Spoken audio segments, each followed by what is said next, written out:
எல்லாருக்கும் வணக்கம். Welcome to ருசியோ ருசி.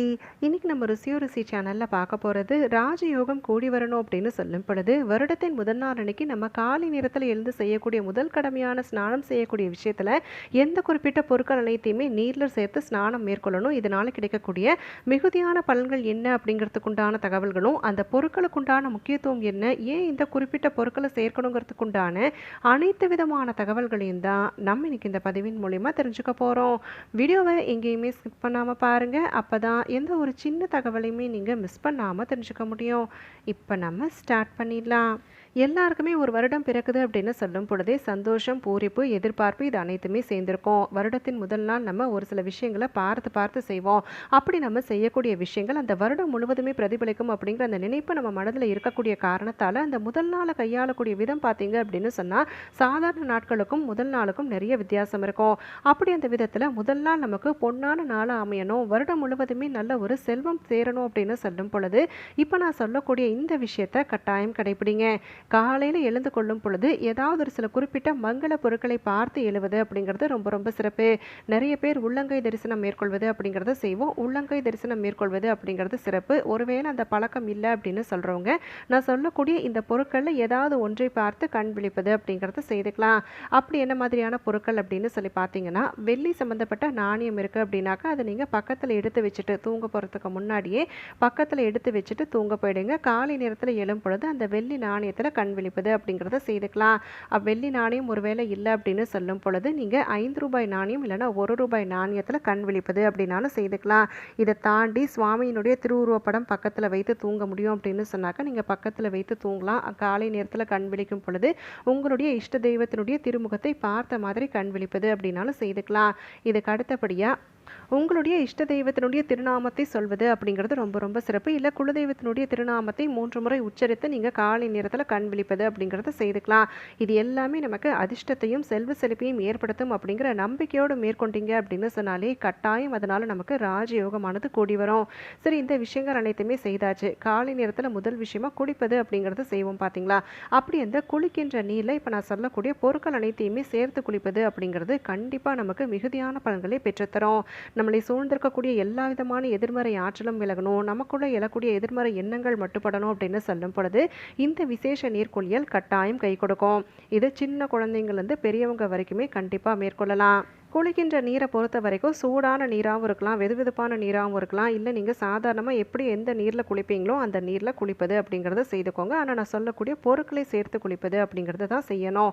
என்ன மாதிரியான பொருட்கள் சேர்க்கணும் அப்படின்னு சொல்லி பார்த்தீங்கன்னா, முதல்ல கொஞ்சமாக மஞ்சள் பொடி அனைத்து விதமான மங்கள காரியங்களுக்கும் தொடக்கம் அப்படிங்கிற காரணத்தால் இந்த மஞ்சள் பொடியை இந்த முதல் நாள் அன்னைக்கு சேர்த்து குளிப்பது. ஆண்கள் பெண்கள் யார் வேணாலுமே கண்டிப்பாக ஒரு சிட்டிகை சேர்ப்பதால் ஒன்றுமே ஆகாது. அதனால் ஒரு சிட்டிகை அளவு சேர்ப்பது அப்படிங்கிறத செய்துக்கோங்க. அடுத்ததாக இரண்டாவது முக்கியமான பொருள், 1 ஸ்பூன் அளவுக்கு சுத்தமான பசும்பால் கிடைக்கும் அப்படின்னு சொன்னாக்கா பசும்பால் சேர்த்து கொள்ளலாம். ஒருவேளை பசும்பால் கிடைக்கல அப்படின்னு சொல்லும் பொழுது அன்றைய தினம், அதாவது காலை நேரத்தில் வரக்கூடிய அந்த பாக்கெட் பாலில் இருந்து காய்ச்சாத 1 ஸ்பூன் அளவு பால் எடுத்து சேர்ப்பது அப்படிங்கிறது செய்துக்கோங்க. அனைத்து தெய்வங்களும் தேவர்களும் குடியிருக்கக்கூடிய பசுமாட்டிடமிருந்து கிடைக்கக்கூடிய அந்த பசும்பாலை எடுத்து நம்ம அந்த நீரில் சேர்க்கும் பொழுது கட்டாயம் நமக்கு ஏற்படக்கூடிய எல்லா விதமான தரித்திர நிலையும் அடியோடு ஒழியும் அப்படின்னு சொல்லி நம்பப்படுது. அதனால் முதல் நாள் கண்டிப்பாக இப்போ நான் சொன்ன இந்த பசும்பால் இல்லைனா பேக்கெட் பால் தான் கிடைக்குது அப்படின்னு சொல்லும் பொழுது காய்ச்சாத பேக்கெட் பால்லேருந்து 1 ஸ்பூன் அளவு பால் சேர்ப்பது அப்படிங்கிறத செய்துக்கோங்க. இப்போ நான் சொல்லக்கூடிய விஷயங்கள் பொருட்கள் அனைத்துமே பார்த்தீங்க அப்படின்னு சொன்னாக்கா 1 பக்கெட் அளவு நீரில் சேர்ப்பதற்குண்டானது. ஒவ்வொருத்தருக்கும் தனித்தனியாக நீங்கள் பக்கெட் நீரில் சேர்ப்பது அப்படிங்கிறத செய்யணும். மூன்றாவது முக்கியமான பொருள், எப்பயுமே பணவரவு ஏற்படணும் அப்படின்னு சொல்லும் பொழுது பணவரவிற்கு ஆதார சக்தியை விளங்கக்கூடிய ஒரு அதிசக்தி வாய்ந்த மங்கள பொருள் தான் பச்சை கற்பூரம். ஒரு துண்டு பச்சை கற்பூரத்தை நல்லா நுணுக்கி நீரில் சேர்ப்பது அப்படிங்கிறத செய்துக்கோங்க. பணவரவு ஒருவருக்கு ஏற்படணும் அப்படின்னு சொல்லும் பொழுதும் எதிர்மறை ஆற்றல் அனைத்துமே விலகணும் அப்படின்னு சொல்லும் பொழுதும் கண்டிப்பாக இந்த பச்சை கற்பூரம் நீரில் சேர்த்து ஒவ்வொரு நாளுமே குளிக்கும் பொழுது கண்டிப்பாக அதனால் மிகுதியான பலன்கள் கிடைக்கப்பெறும். எல்லா நாட்களிலுமே செய்ய முடியலனா கூட நாளைய தினம் நமக்கு வருடத்தின் முதல் நாள் அப்படிங்கிறதால இப்போ நான் சொன்ன இந்த பொருளை கண்டிப்பாக நீங்கள் நீரில் சேர்ப்பது அப்படிங்கிறத செய்துக்கோங்க. இது மூன்றாவது பொருள். அடுத்ததாக 4வது பார்த்தீங்க அப்படின்னு சொன்னால் அதுதான் 1 ரூபாய் நாணயம். இந்த ₹1 நாணயத்தை நம்ம ஏன் சேர்க்கிறோம் அப்படின்னு பார்த்தா, இப்போ பலருக்கும் இருக்கக்கூடிய பெரும் பிரச்சனை கடனால் வரக்கூடிய பிரச்சனை. கடனை வாங்கிட்டு அந்த கடனை திருப்பி செலுத்த முடியாத பொழுது ஏற்படக்கூடிய மன கஷ்டங்கள் அப்படின்னு சொல்லி பார்க்கும் பொழுது நம்ம வார்த்தைகளால் சொல்லி விவரிக்க முடியாது. அவ்வளோ பெரிய மனசுமையை ஏற்படுத்தக்கூடிய அந்த கடன்லேருந்து விடுபடணும் அப்படின்னு சொல்லும் பொழுது ஒரே ஒரு ₹1 நாணயத்தை நீரில் சேர்த்து குளிப்பது அப்படிங்கிறத செய்திருங்க. ஒவ்வொருவருக்குமே தனித்தனி நாணயங்களை தான் பயன்படுத்தணும். ஒருத்தர் பயன்படுத்தின நாணயத்தை அடுத்தவர்கள் பயன்படுத்துவது அப்படிங்கிறத செய்யக்கூடாது. வீட்டில் எத்தனை பேர் இருந்தாலும் அத்தனை பேருக்குமே தனித்தனியாக நீங்கள் நாணயங்கள் பயன்படுத்துவது அப்படிங்கிறத செய்துக்கோங்க. சரி, அடுத்தபடியாக பார்த்தீங்க அப்படின்னு சொன்னாக்க இந்த ₹1 நாணயத்தை நம்ம சேர்க்கிறோம் இல்லைங்களா, அந்த நாணயத்தை என்ன செய்யணும் அப்படிங்கிறத நான் பின்னாடி சொல்கிறேன். 5வது முக்கியமான பொருள் என்ன அப்படின்னு கேட்டிங்கன்னா, நல்ல மணமுள்ள மலர்கள் இருக்குது அப்படின்னு சொன்னாக்க, அது ரோஜா மலர்களாக இருக்குது, பன்னீர் ரோஜாவாக இருக்குது அப்படின்னு சொன்னாக்க நீங்கள் பன்னீர் ரோஜா இதழ்கள் சேர்ப்பது அப்படிங்கிறத செய்துக்கலாம். ஒருவேளை ரோஜா இதழ்கள் கிடைக்கல அப்படின்னு சொல்லும் பொழுது சுத்தமான பன்னீர் வீட்டில் இருக்குது அப்படின்னு சொன்னால் ஒரு மூடி அளவு சேர்ப்பது அப்படிங்கிறத செய்துக்கோங்க. இந்த பொருட்கள் அனைத்தையுமே சேர்த்துட்டு ஒரு 5 நிமிடம் அப்படியே விட்டதுக்கு அப்புறமா நீங்கள் குளிப்பது அப்படிங்கிறத செய்யணும்.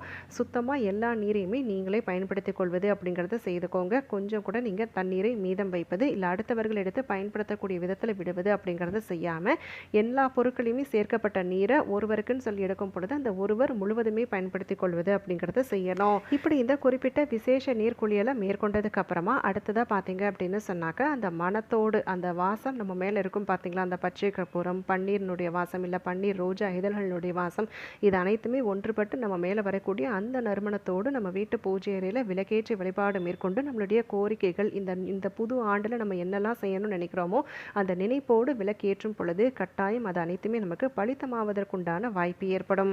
இப்போ இந்த பதிவில் சொன்ன பொருட்கள் 5ல் ஏதாவது 1-2 ஒருவேளை உங்களுக்கு கிடைக்கல, அந்த மாதிரி கிடைக்க முடியாத நிலையில் இருக்கக்கூடிய இடங்களில் வசிக்கிறீங்க அப்படின்னு சொல்லும் பொழுது அந்த பொருள் கிடைக்கலன்னு சொல்லி வருத்தப்படாதீங்க. இருக்கக்கூடிய பொருட்கள் அனைத்தையுமே நீரில் சேர்த்து நீங்கள் ஸ்நானம் மேற்கொள்வது அப்படிங்கிறது செய்துக்கலாம்.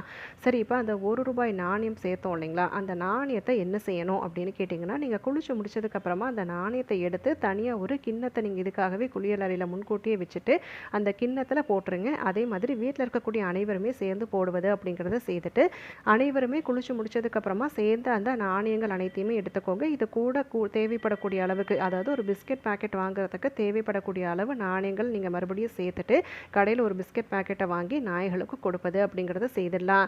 இப்படி நம்ம செய்யும் பொழுது கண்டிப்பாக நம்மளை பிடித்திருக்கக்கூடிய எல்லா விதமான தோஷங்களிலிருந்தும் விடுபட முடியும். இனி வரக்கூடிய நாட்களில் நமக்கு அதிர்ஷ்டம், செல்வம் இது அனைத்துமே சேர்வதற்குண்டான வாய்ப்பு ஏற்படும். ராஜயோகம் ஏற்படாதா அப்படின்னு சொல்லி ஏங்கியவர்களுக்கு இந்த ஆண்டு பொன்னான ஆண்டாய் அமையணும் அப்படின்னு சொல்லும் பொழுது நான் சொன்ன பொருட்களில் கண் விழிப்பது, நான் சொன்ன விஷயங்கள் அனைத்துமே கடைபிடிப்பது, அதுவும் விசேஷ நீர்க்குளியல் மேற்கொள்வது அப்படிங்கிறது நம்மளுக்கு அபாரமான பலன்களை ஏற்படுத்தி தரும். இப்போ நம்ம இந்த பதிவின் மூலயமா வருடத்தின் முதல் நாள் நம்ம காலை நேரத்தில் இருந்து குளியல் மேற்கொள்ளும் பொழுது எந்த விசேஷ நீர் குளியல் மேற்கொள்ளணும், இதில் சேர்க்கக்கூடிய பொருட்களால் கிடைக்கக்கூடிய மகத்தான பலன்கள் என்ன அப்படிங்கிறதுக்குண்டான தகவல்கள் எல்லாமே தெரிஞ்சுக்கிட்டோம். கட்டாயம் இந்த பதிவு அனைவருக்குமே பயனுள்ளதாக அமைந்திருக்கும்னு சொல்லி நினைக்கிறேன். அப்படி பயனுள்ளதாக இருக்கக்கூடிய பட்சத்தில் உங்களுடைய ஃப்ரெண்ட்ஸ் அண்ட் ஃபேமிலிக்கும் கண்டிப்பாக ஷேர் பண்ணுங்கள். அவங்களும் இந்த தகவல்கள் அனைத்தையுமே பார்த்து பயன்பெறட்டும். நாளைக்கு மறுபடியும் ஒரு அட்டகாசமான பதிவோடு உங்களை நான் சந்திக்கிறேன். அது வரைக்கும் நன்றி, வணக்கம்.